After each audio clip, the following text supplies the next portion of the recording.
Inner engineering, mind, self, liberation. Before we begin, let me ask you something simple. Have you ever noticed that your thoughts keep changing, but something in you does not? Yesterday you were confident. Today you feel uncertain. Tomorrow you may feel inspired again. Yet something in you was present through all of it. That question, what is it that remains, is where inner engineering begins. Most of us grow up believing we are our thoughts.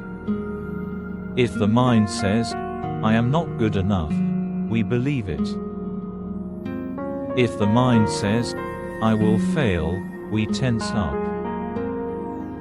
If the mind says, "I am successful," we cling to it.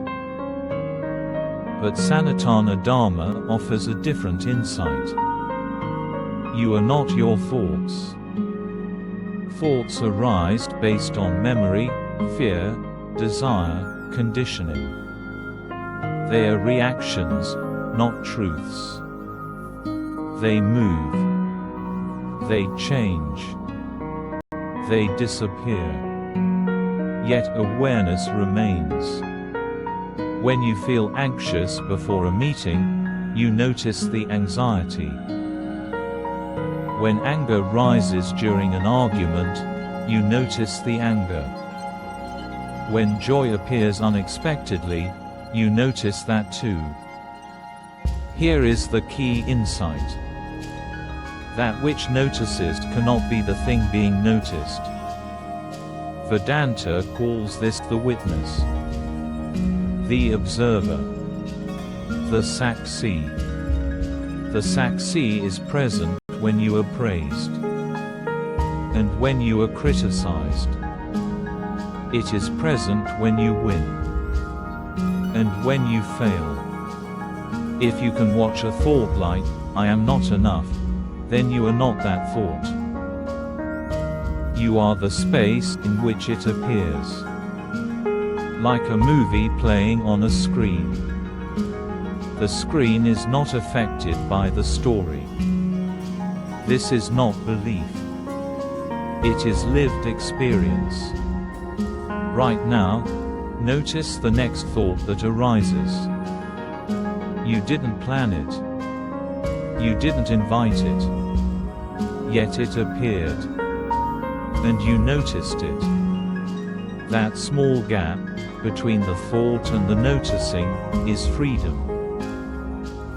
In that gap, you can choose. Most suffering begins when that gap collapses. When we say, "I am my fear. I am my mistake. I am my past," inner engineering begins by restoring space. Now let us look at meditation with fresh eyes. What if meditation was never meant to make you peaceful? Many people meditate hoping to calm their mind, to stop overthinking, to feel better.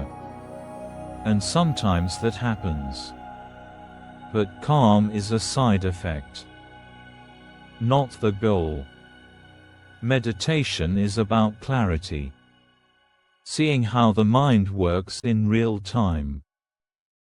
For example, you sit quietly. A thought appears. I should be doing something else. Meditation is not forcing that thought away. It is noticing it. Seeing how restlessness arises. Seeing how the body reacts. Seeing how the mind seeks escape.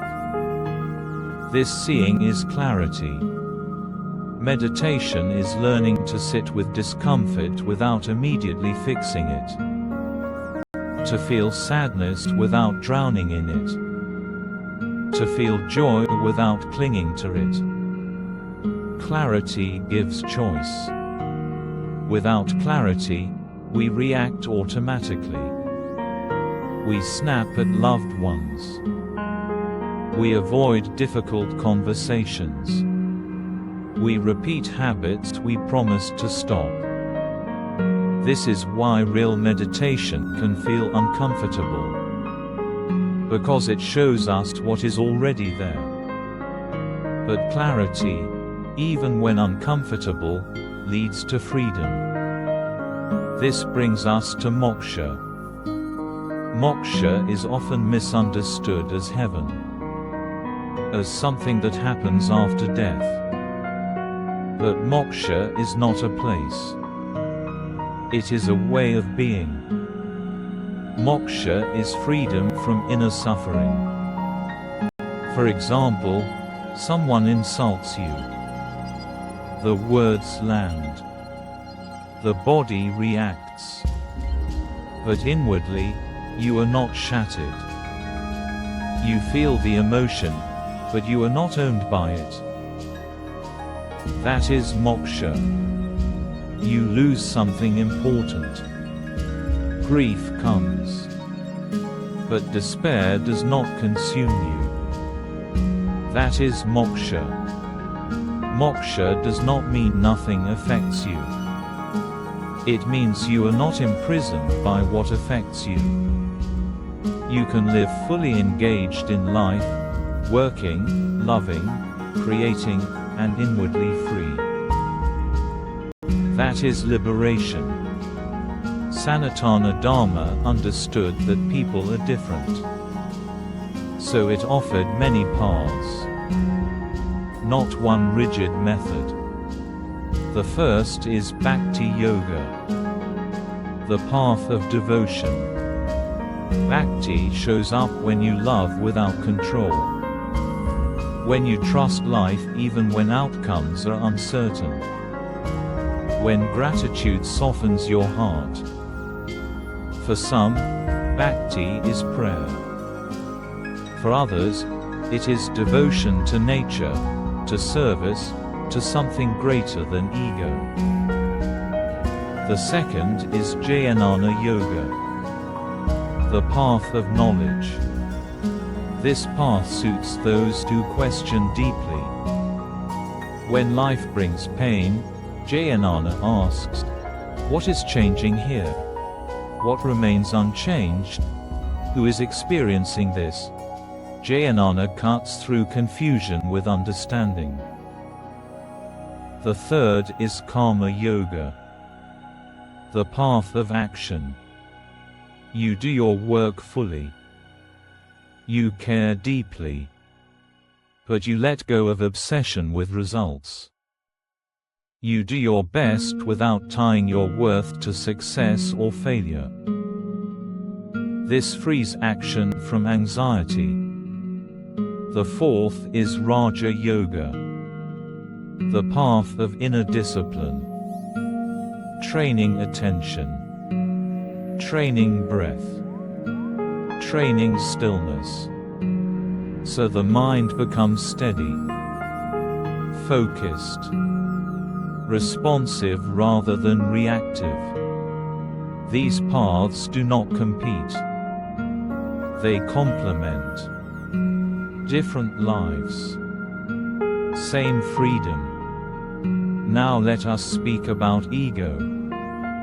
Ego is often treated as something bad. But ego is simply the sense of I. It helps you say, this is my responsibility, this is my role, this is my boundary. The problem arises when ego believes it is the whole self. When identity becomes rigid. When criticism feels like an attack. When disagreement feels threatening. A healthy ego says, I can learn. I can grow. I can admit mistakes. An unhealthy ego says, I must always be right. I must be superior. I must defend myself. Inner engineering does not destroy ego. It trains ego, so it becomes flexible, humble, useful, aware. So ego serves awareness, instead of ruling it. This is the essence of inner engineering. You are not your thoughts. Meditation is clarity. Moksha is freedom now. The paths are many because people are many. And ego, when understood, becomes an instrument, not an obstacle.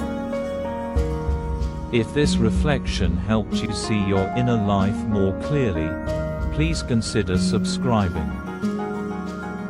Your support allows me to continue creating calm, thoughtful content for adults, youth, and seekers.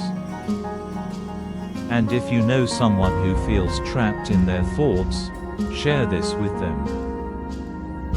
Thank you for being here. Thank you for listening.